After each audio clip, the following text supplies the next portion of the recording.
आज हम triple C exam के 50 मोस्ट इम्पोर्टेंट एमसीक्यूज करने वाले हैं। ये सारे एमसीक्यूज एग्ज़ाम ओरिएंटेड है। मैंने पेपर को एनालिसिस करके निकाले हुए हैं। पूरे पेपर को एनालिसिस करके मैंने आपके लिए 400 मोस्ट इम्पोर्टेंट एमसीक्यूज निकाले हुए हैं। मैंने जिनको 8 पार्ट में डिवाइड किया हुआ है। प्रत्येक पार्ट में हम 50 क्वेश्चन करने वाले हैं। ये हमारा पार्ट 1 है जिस पर हम 50 इम्पोर्टेंट एमसीक्यूज करने वाले हैं। ये सारे एमसीक्यूज एग्ज़ाम ओरिएंटेड है, ये याद रखना। और आपके पेपर में आने के चांस बहुत हाई है। आपको यहीं से पेपर में क्वेश्चन देखने को मिलने वाले हैं। यदि आप ये सारे 400 एमसीक्यूज कर लेते हैं तो आपका पेपर बहुत अच्छा जाने वाला है। तो चलिए बिना देरी के शुरू करते हैं आज के ट्रिपल सी एग्जाम के 50 इंपॉर्टेंट एमसीक्यूज बिना देरी किए। पहला ही क्वेश्चन हमारा देखिए बहुत इंपॉर्टेंट है, जो कि लिब्रे ऑफिस राइटर में नया डॉक्यूमेंट बनाने की शॉर्टकट कुंजी क्या है। तो इसका हमारा सही आंसर हो जाएगा कंट्रोल एन है। किसी भी टैब में नया यदि डॉक्यूमेंट बनाना है तो हमें कंट्रोल एन की ही ज़रूरत पड़ती है। यहाँ पे सबसे पहले आपको याद रखना लिब्रे का अर्थ होता है स्वतंत्र। लिब्रे किस शब्द से आया, तो यह फ्रेंच या स्पेनिश शब्द से आया है। याद रखना लिब्रे। लिब्रे ऑफिस राइटर क्या है, तो ये एक फ्री और ओपन सोर्स ऑफिस सॉफ्टवेयर है। यह माइक्रोसॉफ्ट ऑफिस की तरह ही काम करता है। लिब्रे ऑफिस राइटर याद रखना यहाँ से। क्वेश्चन नंबर दूसरा देखिए दिया हुआ है, लिब्रे ऑफिस काल्क में सभी सूत्र किस चिन्ह से प्रारंभ होते हैं। तो इसका हमारा सही आंसर हो जाएगा इक्वल चिन्ह से लिब्रे ऑफिस काल्क में सभी सूत्र प्रारंभ होते हैं। क्वेश्चन नंबर तीसरा दिया हुआ है, वेबसाइट के प्रथम पृष्ठ को क्या कहा जाता है। वेबसाइट आप सभी ने ही देखी होंगी, खोली भी होंगी। एग्जाम की वेबसाइट होती है, सरकारी रिजल्ट की वेबसाइट होती है, और कॉलेज की वेबसाइट हमारी टीवी देखने की youtube.com, instagram.com, facebook.com। तो वही पूछा है इन वेबसाइट के प्रथम पृष्ठ को क्या कहा जाता है। तो इसका हमारा सही आंसर हो जाएगा होम पेज और इंडेक्स पेज दोनों ही कहा जाता है। मुख्य पृष्ठ को समान भाषा में क्या कहा जाता है, होम पेज, और वेब सर्वर फाइल स्ट्रक्चर में इंडेक्स पेज के नाम से जाना जाता है, और इसे index.html के नाम से भी जाना जाता है, याद रखना। क्वेश्चन नंबर चौथा देखिए, सीपीयू का पूर्ण रूप क्या है। इसका आपको सबका सही आंसर मालूम ही होगा। सेंट्रल प्रोसेसिंग यूनिट सीपीयू का पूरा नाम है, और यह कंप्यूटर का मस्तिष्क भी कहलाता है, क्योंकि यह कंप्यूटर का मुख्य प्रोसेसिंग भाग है। आगे देखिए दिया हुआ क्वेश्चन नंबर 5वां हमारा, लिब्रे ऑफिस इम्प्रेस किस प्रकार का सॉफ्टवेयर है। तो इसका हमारा सही आंसर हो जाएगा यह एक प्रेजेंटेशन सॉफ्टवेयर है।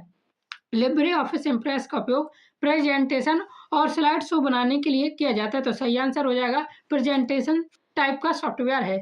क्वेश्चन नंबर 6 दिया हुआ है, रैम किस प्रकार की मेमोरी है। तो इसका भी को सही आंसर मालूम होगा।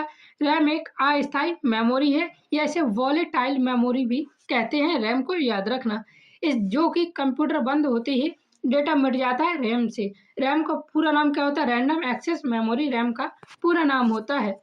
क्वेश्चन नंबर 7 दिया हुआ है, वांछित परिणाम प्राप्त करने के लिए कंप्यूटर भाषा में दिए गए निर्देशों के क्रम को क्या कहा जाता है।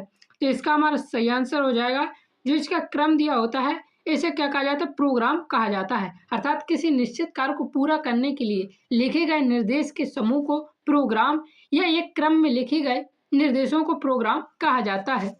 क्वेश्चन नंबर 8 दिया हुआ है, निम्न में से कौन सा इनपुट डिवाइस है। तो इसका हमारा सही आंसर हो जाएगा स्कैनर एक इनपुट डिवाइस है। अब हम यहाँ जानेंगे इनपुट डिवाइस और आउटपुट डिवाइस क्या होते हैं। तो याद रखना, इनपुट डिवाइस वह उपकरण होते हैं जिसकी सहायता से हम कंप्यूटर में डेटा या निर्देश यानी इंट्रैक्शन को दर्ज करते हैं, वो क्या कहलाते हैं, इनपुट डिवाइस कहलाते हैं। जैसे कीबोर्ड आपने देखा होगा, हम कीबोर्ड में क्लिक करते हैं और वहाँ स्क्रीन में लिख जाता है, अर्थात हम डेटा किससे भेज रहे हैं वह इनपुट डिवाइस कहलाती है। इसी प्रकार माउस से हम क्लिक करते हैं और हमारे कंप्यूटर में क्लिक हो जाता है, तो ये सबका इनपुट डिवाइस। इसी प्रकार से स्कैनर। आउटपुट डिवाइस वह उपकरण होता है जिसकी सहायता से हम कंप्यूटर से हम परिणाम देखते हैं या सुनते हैं। जैसे मॉनिटर, कंप्यूटर में क्या हो रहा है ये हम मॉनिटर में देखते हैं। कंप्यूटर से कुछ हमें प्रिंट निकलवाना है, उसके लिए हम प्रिंटर का यूज करते हैं, अर्थात आउटपुट निकलवाते हैं प्रिंटर से। इसी प्रकार स्पीकर से हम आवाज़ सुनते हैं, कंप्यूटर की आवाज़ को। तो इस प्रकार से इनपुट और आउटपुट डिवाइस आप यहाँ पे समझ गए होंगे। क्वेश्चन नंबर 9 देखिए दिया हुआ, लिब्रे ऑफिस में किसी शब्द को दूसरी बार टाइप करने पर ऑटो कंप्लीट सुविधा स्वतः उसे पूरा कर देती है, ये बात सही है या गलत। तो इसका हमारा सही आंसर क्या हो जाएगा, सही हो जाएगा। ऑटो कंप्लीट फीचर आपने मोबाइल में भी देखा होगा। जब हम किसी से चैट करते हैं तो अपने आप से कुछ शब्द जैसे हम गलत लिख देते हैं वो सही हो जाते हैं या पूरे हो जाते हैं। यह फीचर पहले से टाइप किए गए शब्दों को पहचान कर अपने आप पूरा करने का सुझाव दे देता है। याद रखना, आपने मोबाइल फ़ोन में भी ये देखा होगा। क्वेश्चन नंबर 10 है, www का पूर्ण रूप क्या है? तो इसका सही आंसर सभी को मालूम होगा। www का पूर्ण रूप वर्ल्ड वाइड वेब है, जो इंटरनेट पर मौजूद वेब पेजों का एक विशाल नेटवर्क होता है। ये सभी को ही पता होगा। क्वेश्चन नंबर 11 दिया हुआ है, ईमेल लिखते समय फ़ॉन्ट का रंग काला तथा पढ़ने में आसान होना चाहिए तथा जहाँ आवश्यक हो वहीं बड़े अक्षरों का प्रयोग करना चाहिए। ये बात सही है, गलत? तो ये सही बात है बिल्कुल। यह व्यावसायिक ईमेल शिष्टाचार का एक हिस्सा होती है कि मतलब कि जो फ़ॉन्ट हमें ज़रूरी हो उनको रंग को काला और पढ़ने में आसान रखना चाहिए और जहाँ आवश्यक हो वहीं बड़े अक्षरों का प्रयोग करना चाहिए। ये बिल्कुल सही बात है। इससे व्यावसायिक ईमेल एक शिष्टाचार अर्थात एक क्रम में और व्यवस्थित तरीके से स्पष्ट रूप से पढ़ने में आसान रहती है। आगे देखिए, क्वेश्चन नंबर 12 दिया हुआ है, कौन सा आउटपुट डिवाइस है? तो इसका हमारा सही आंसर क्या हो जाएगा? मॉनिटर एक आउटपुट डिवाइस है, कीबोर्ड, माउस और स्कैनर इनपुट डिवाइस है। तो इसका सही आंसर क्या है? मॉनिटर एक आउटपुट डिवाइस है। ऊपर मैंने आपको इनका पूरा बताया था। क्वेश्चन नंबर 13 दिया, वेब ब्राउज़र का आविष्कार किसने किया था? इसका हमारा सही आंसर हो जाएगा टिम बर्नर्स-ली ने किया था। और कब किया था? तो 1990 में किया था। याद रखना, 1990 में दुनिया का पहला वेब ब्राउज़र टिम बर्नर्स-ली ने बनाया था। क्वेश्चन नंबर 14 दिया हुआ है, कंप्यूटर का मस्तिष्क किसे कहा जाता है? सभी को पता है, सीपीयू को कंप्यूटर का मस्तिष्क कहा जाता है। इसका full form central processing unit होता है। क्वेश्चन नंबर 15 दिया हुआ है, पंक्तियों एवं स्तंभों के प्रतिच्छेदन को क्या कहा जाता है? तो इसका हमारा सही आंसर हो जाए सेल कहा जाता है। आपने स्प्रेडशीट में देखा होगा, एक रो होता है और एक कॉलम जो कि आपस में काटते हैं और इन्हीं काटने से बने बॉक्स क्या कहलाते हैं? सेल कहलाते हैं। क्वेश्चन नंबर 16 दिया हुआ है, कंट्रोल सी का उपयोग किसके लिए किया जाता है? तो इसका हमारा सही आंसर हो जाएगा कंट्रोल सी का उपयोग कॉपी करने के लिए किया जाता है। जिस वर्ड को हम सिलेक्ट किए होते हैं या जिस टेक्स्ट को हम सिलेक्ट किए होते हैं उसको कॉपी करने के लिए कंट्रोल सी का प्रयोग करते हैं। क्वेश्चन नंबर 17 है, लिब्रे ऑफिस इम्प्रेस में प्रस्तुति की पहली स्लाइड पर जाने के लिए किस शॉर्टकट कुंजी का उपयोग किया जाता है? इसका हमारा सही आंसर हो जाएगा कंट्रोल प्लस होम तथा होम दोनों का प्रयोग किया जाता है। अर्थात कंट्रोल प्लस होम का उपयोग कर सकते हैं या सिर्फ होम का उपयोग करके भी हम क्या कर सकते हैं? पहली स्लाइड पर जा सकते हैं। याद रखना ये। क्वेश्चन नंबर 18 दिया हुआ है, कौन सा क्लाउड स्टोरेज प्लेटफॉर्म है? तो इसका हमारा सही आंसर हो जाएगा गूगल ड्राइव। एक क्लाउड स्टोरेज फॉर्म है जो गूगल द्वारा दी जाती है, जिस पर हम अपनी फ़ोटो एकत्र कर सकते हैं इंटरनेट पर। तो आप यहाँ पे स्टोरेज, क्लाउड स्टोरेज को आप भाषा में समझ सकते हैं, कंप्यूटर की भाषा में। क्लाउड स्टोरेज वह सेवा है जिसमें डेटा यानी फाइल्स, फोटो, वीडियोज, डॉक्यूमेंट या इंटरनेट के माध्यम से दूर स्थित सर्वरों में संग्रहित किए जाते हैं। ना कि केवल आपके कंप्यूटर या मोबाइल में ये संग्रहित होते हैं, बल्कि दूर कहीं डेटा में संग्रहित हो जाते हैं। जैसे कि जहाँ पे डेटा सेंटर उसका होगा, इंडिया में होगा तो इंडिया में, अमेरिका में होगा तो अमेरिका में, या किसी और देश में होगा तो वहाँ पे आपकी फ़ोटो सेव हो जाती हैं गूगल ड्राइव के माध्यम से। अब देखिए, क्वेश्चन नंबर 19 दिया हुआ है, साधारण टेक्स्ट यानी प्लेन टेक्स्ट को साइपर टेक्स्ट में परिवर्तित करने की प्रक्रिया क्या कहलाती है? इसका हमारा आंसर हो जाएगा एन्क्रिप्शन। सुरक्षा के लिए साधारण टेक्स्ट को सीक्रेट टेक्स्ट या साइफर टेक्स्ट में परिवर्तित करने की प्रक्रिया एन्क्रिप्शन कहलाती है, जो कि हमारे व्हाट्सएप में होती है end to end encryption. Question number 20 दिया हुआ, ब्लूटूथ एक कैसी तकनीक है? तो ब्लूटूथ एक वायरलेस तकनीक है, यह बिना तार के चलती है तो वायरलेस हो गई। क्वेश्चन नंबर 21 दिया हुआ है, टास्क बार की शुरुआत किस विंडोज संस्करण में की गई थी? वेरी वेरी इंपॉर्टेंट क्वेश्चन है। तो विंडोज 95 में माइक्रोसॉफ्ट ने सबसे पहले विंडोज 95 में टास्क बार और स्टार्ट बटन की शुरुआत की थी। याद रखना। क्वेश्चन नंबर 22 दिया हुआ है, लिब्रे ऑफिस राइटर की डिफ़ॉल्ट फाइल एक्सटेंशन क्या है? तो इसका हमारा सही आंसर हो जाएगा .odt होता है। राइटर की फाइल जो बाय डिफ़ॉल्ट होती है वह क्या होती है? .odt फॉर्मेट में होती है।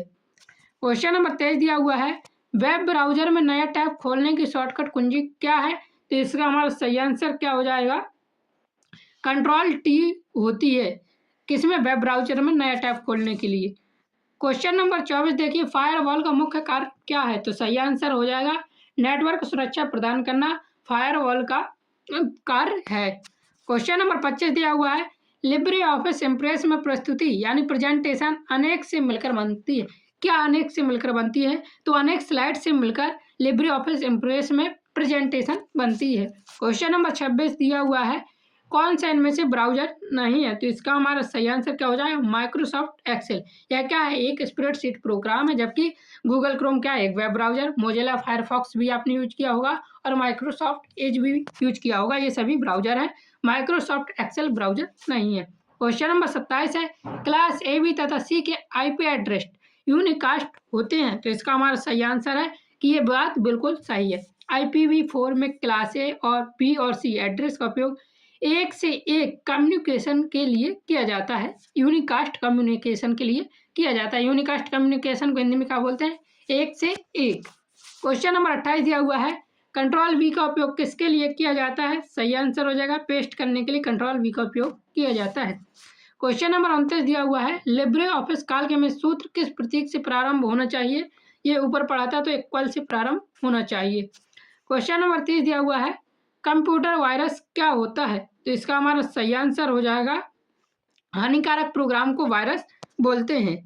क्वेश्चन नंबर 31 दिया हुआ है, उबंटू का डिफॉल्ट वेब ब्राउजर कौन सा है? तो इसका हमारा सही आंसर हो जाएगा, उबंटू का फायरफॉक्स है वेब ब्राउजर जो डिफॉल्ट होता है। मोजिला फायरफॉक्स पहले से इंस्टॉल डिफॉल्ट ब्राउजर होता है, याद रखना। क्वेश्चन नंबर 32 दिया हुआ है, ईमेल भेजने के लिए इंटरनेट कनेक्शन आवश्यक होता है। इसका आंसर सबको पता है कि ये बात बिल्कुल सही है। क्वेश्चन नंबर 33 दिया हुआ है, निम्न में से कौन सा एक सर्च इंजन है? तो गूगल दुनिया का सबसे बड़ा सर्च इंजन है, याद रखना। क्वेश्चन नंबर 34 दिया हुआ है, लिब्रे ऑफिस राइटर में फॉर्मेट टेक्स्ट मेन्यू के अंतर्गत निम्नलिखित में से कौन सा विकल्प उपलब्ध नहीं है? तो आपने जब लिब्रे ऑफिस राइटर को खोला होगा तो उसमें कौन क्या नहीं होता है? साइड लाइन नहीं होती है। फॉर्मेट से टेक्स्ट में साइड लाइन नाम का कोई टेक्स्ट फॉर्मेटिंग विकल्प नहीं होता है। लिब्रे ऑफिस राइटर में आप ये खोलकर भी देख सकते हैं। क्वेश्चन नंबर 35 है, कंट्रोल जेड का उपयोग किसके लिए किया जाता है? सही आंसर हो जाएगा, अंडों के लिए किया जाता है। अर्थात जो चीज़ हमने काट दी हो या लिख दी हो उसको वापस हटाने के लिए कंट्रोल जेड का प्रयोग किया जाता है। मान लीजिए आपने किसी को हेलो लिखा था और उसके बाद आपने हेलो काट दिया, तो कंट्रोल जेड आप दिखाएंगे, दबाएंगे तो वो हेलो फिर से लिखकर आ जाएगा।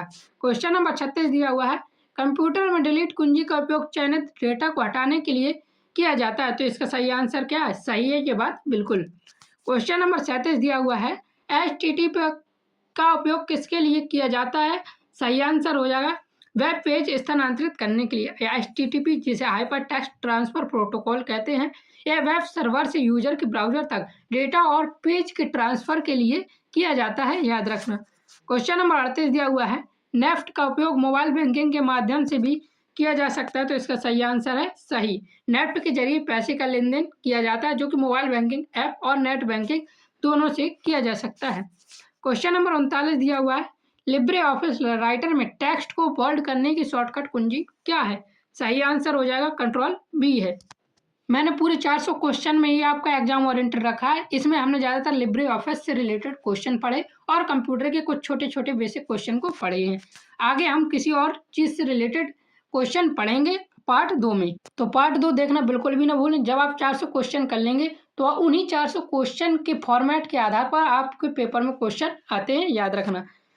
क्वेश्चन नंबर 40 है, आईपी का पूर्ण रूप क्या है? सही आंसर हो जाएगा, आईपी का पूर्ण रूप इंटरनेट प्रोटोकॉल है। क्वेश्चन नंबर 41 दिया हुआ है, प्रेजेंटेशन अनेक स्लाइड से मिलकर बनती है। ये ऊपर क्वेश्चन एक बार रिपीट हो चुका है। क्वेश्चन नंबर 42 है, कंट्रोल ए का उपयोग किसके लिए किया जाता है? तो सिलेक्ट ऑल के लिए कंट्रोल ए का यूज किया जाता है। कंट्रोल ए दबाने से स्क्रीन या डॉक्यूमेंट की पूरी सामग्री क्या होती है? जो भी टेक्स्ट होता है वो एक साथ सिलेक्ट हो जाती है। क्वेश्चन नंबर 43 दिया हुआ है, लिब्रे ऑफिस इम्प्रेस में जस्टिफाई अलाइनमेंट उपलब्ध नहीं होता है।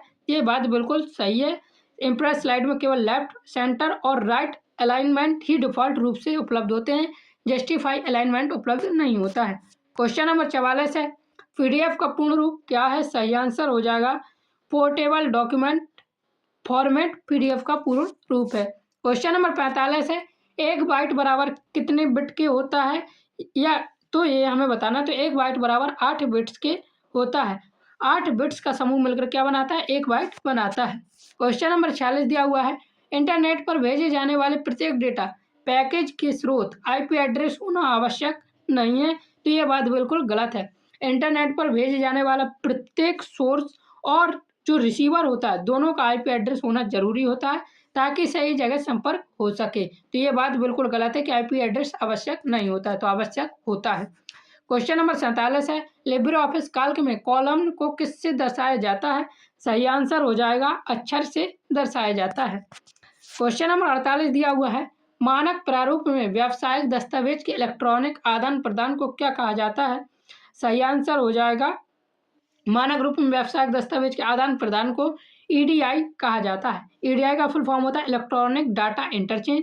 इसके जरिए दो कंपनियां बिजनेस डॉक्यूमेंट का डिजिटल आदान प्रदान करती हैं, याद रखना। क्वेश्चन नंबर 49 दिया हुआ है, कंप्यूटर को पुनः प्रारंभ करने की प्रक्रिया को क्या कहा जाता है? तो पुनः प्रारंभ करने की प्रक्रिया को रीस्टार्ट कहा जाता है। आपने कंप्यूटर में देखा होगा, बंद होकर तुरंत अपने आप चालू होने की क्रिया जो होती है उसे क्या कहते हैं? रीस्टार्ट कहते हैं। शटडाउन में पूरी तरह फ़ोन क्या हो जाता है? टैबलेट्स या कंप्यूटर या फ़ोन आपका स्विच ऑफ हो जाता है। स्लीप में आपका फ़ोन नींद में चला जाता है, अर्थात मतलब कि आप उसमें कर्सर को यूज करेंगे तो वो फिर से जग जाएगा। और इसी प्रकार से लॉग ऑफ भी होता है। लॉग ऑफ तब यूज किया जाता है जब हमें किया जाता है, जब हमें दूसरे यूजर में स्विच करना हो या फिर हमें होम पे आना हो। जब लॉक डालने के लिए हमको पासवर्ड डालने की ज़रूरत होती है कंप्यूटर खोलने के लिए, वहाँ पे आ जाते हैं लॉग ऑफ से। क्वेश्चन नंबर 50 है, सर्टिफिकेट अथॉरिटी ब्लॉकचेन का घटक नहीं है। तो सर्टिफिकेट अथॉरिटी ब्लॉकचेन का घटक नहीं है, ये बात बिल्कुल सही है। ब्लॉकचेन एक क्या है? डिजिटलाइज्ड सिस्टम है जिसमें किसी केंद्रीय सर्टिफिकेट अथॉरिटी की ज़रूरत नहीं होती है। इस प्रकार मैंने आपको 50 मोस्ट इंपॉर्टेंट एमसीक्यूज यहाँ पे आपको करवाए हैं। ये बहुत ही इंपॉर्टेंट है, ट्रिपल सी के पेपर देने जाने से पहले ज़रूर देखें। 400 के 400 यदि आप देख लेते हैं तो आप पेपर में अच्छा स्कोर कर पाएंगे। और हो सकता है तो आप 70 से 80 क्वेश्चन भी यहाँ से सही करके आएँ, यदि आप 400 क्वेश्चन देख लेते हैं। इनका पीडीएफ भी मैं टेलीग्राम पर उपलब्ध करवा दूंगा, बहुत कम फीस में। 400 क्वेश्चन की ये पूरी पीडीएफ आपको मात्र 9 रुपये में उपलब्ध करवा दूंगा। टेलीग्राम का लिंक डिस्क्रिप्शन पर मिल जाएगा, मैसेज कर लीजिएगा। जय हिंद, जय भारत, राधे राधे।